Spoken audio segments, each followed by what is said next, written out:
Zikanzi mu Afrika, Yika ine ufunzi, Zikandi zike Zimbabwe.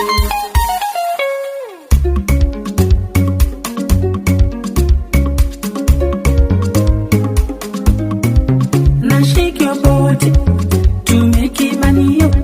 Now shake your diamond.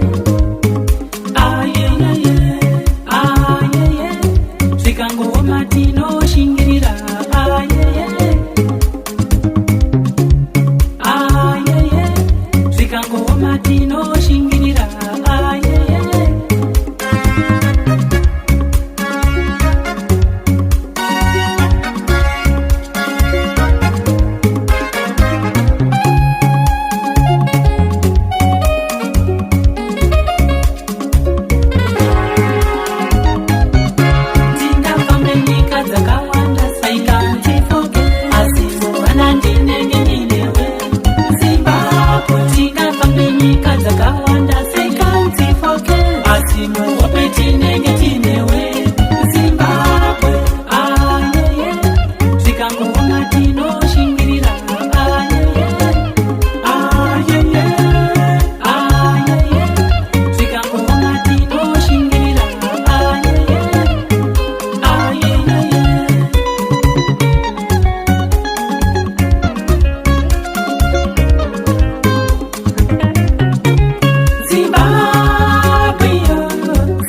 Ndafunga kwangu ini Nikaya ndiri yazoma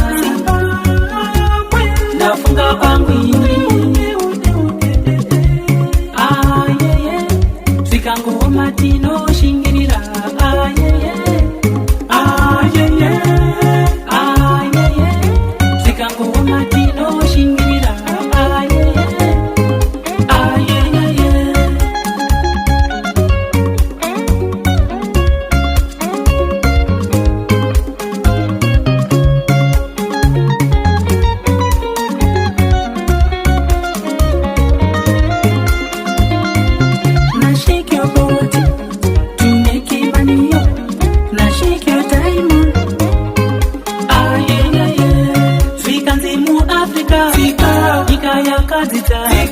Zikandi zike Zimbabwe.